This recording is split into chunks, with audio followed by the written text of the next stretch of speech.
Combining and rearranging phrases to create impressive sentences. This is a skill that will impact every level of student as they work on every single sentence that they write. What we don't want students to do is to get into any kind of patterned way of writing sentences.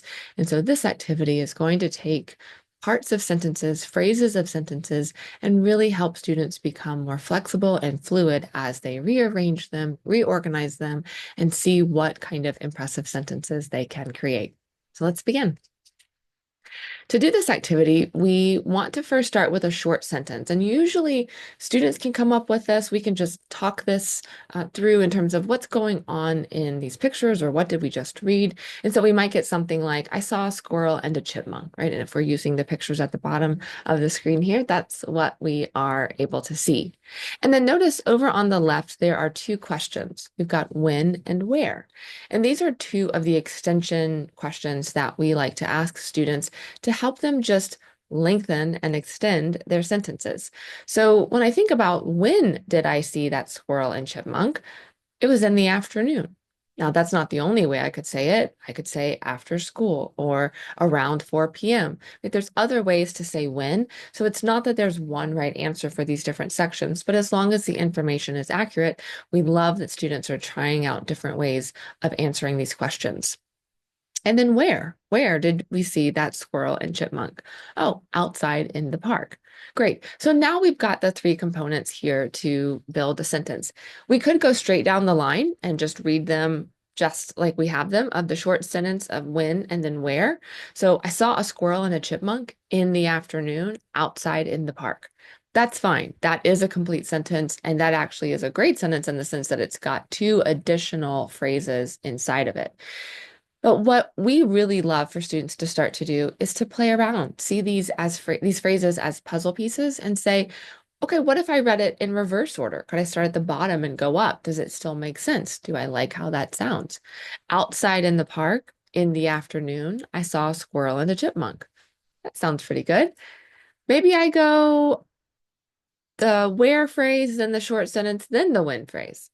Outside in the park, I saw a squirrel and a chipmunk in the afternoon. So these three phrases are coming into that orange box, and that's just to indicate that students would write their final version of the sentence in that box that they really like, that they feel like is the strongest or most impressive out of all the ones that they tried. And spoiler alert, it's very rarely a sentence that starts with that short sentence. We want to wrap that main sentence in with or within other phrases. So start with a when, start with a where, and then go into that short sentence and either put the other phrase at the end or keep the two at the beginning. Either way. So let's try out a different one. Here we've got some pictures of what's going on here. So it looks like we're having some lunch. So our phrases are, I devoured delicious soup and a turkey sandwich. All right, that's our short sentence. And now we want to add in why. Because I was starving. When? At lunchtime. So again, we can go straight down from the top. I devoured delicious soup and a turkey sandwich because I was starving at lunchtime. Or maybe we read from the bottom back up, right? At lunchtime, because I was starving, I devoured delicious soup and a turkey sandwich. Ooh, I really like that one. Let's try maybe with the why first. Because I was starving at lunchtime, I devoured delicious soup and a turkey sandwich. I like that. Sometimes people don't like sentences to start with because there actually is not a rule against it. The reason that that's often given as a tip for students or a rule for them to follow is typically we just get phrases when students start with because. So as long as it is part of a phrase and there's a complete sentence that follows that phrase, then it really is technically fine to start with the word because. If that still bothers you or something you don't want, you can just change it out to the word since, S-I-N-C-E. So since I was starving at lunchtime, I devoured delicious soup and a turkey sandwich. So play around with this. This is mainly an activity that we want to do out loud. So it's great to do in small groups, whether that's in a classroom or around the dinner table. Have students and families just work on taking these phrases, first coming up with them, and then taking them and rearranging to figure out what are some interesting and exciting new phrases, new organizations of sentences that we can come up with. All right. Here's one near and dear to Oklahoma. Let's take a short sentence about scissortail flycatchers. That scissortail flycatchers live. Nope, they just live. They live, we could say outside, right? But that would be part of our where. So we could say where all across Oklahoma. Why? Because this is their native habitat, right? They love those wide open fields to catch all of their insects. So I'll give you a minute here, but try this one from the top down and then from the bottom up, and then playing around with the phrases in different orders. So notice that with each of these, we've had a different set of questions. You are welcome to repeat, but also you can change them out each time so that students are getting more and more exposure to answering these questions to build sentences and then playing around with the structure of it. So you're welcome to pause the video now and have a minute to discuss this one and come up with some different versions.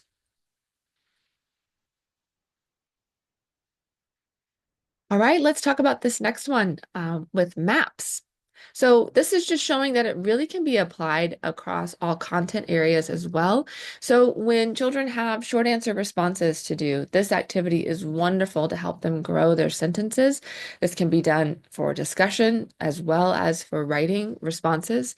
So here we have information about maps, so part of a social studies class, and you can see that we're getting into their purpose and their how. How do they do it? Right, their process. So by using lines and colors, because it's important to know geographic locations, maps identify regions and borders. Or by using lines and colors, maps identify regions and borders because it's important to know geographic locations. Or back to starting with the why, just change it out to since it's important to know geographic locations, maps identify regions and borders by using lines and colors. Yeah, I think I like that one the best.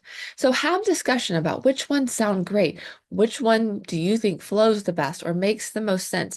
Because what we're doing here is not only improving their length of sentences and the complexity of the sentences that they're writing, but we're also improving reading comprehension because students have to think about, does it make sense? Does the way that my sentence is being put together, does it actually share accurate and clear information?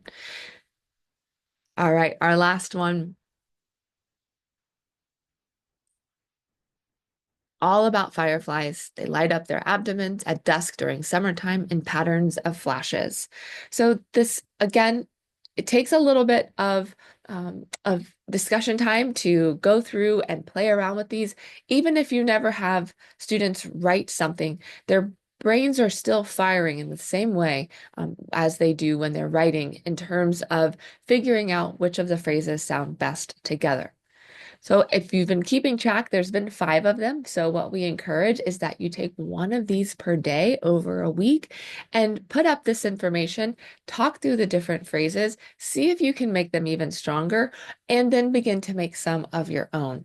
Think about content that your children are learning. You can think about any topic or event that you want to come up with a sentence for and put in these different phrases and play around with the structure and order to really improve the quality of sentences, the structure of sentences, and as a bonus, reading comprehension. Happy writing.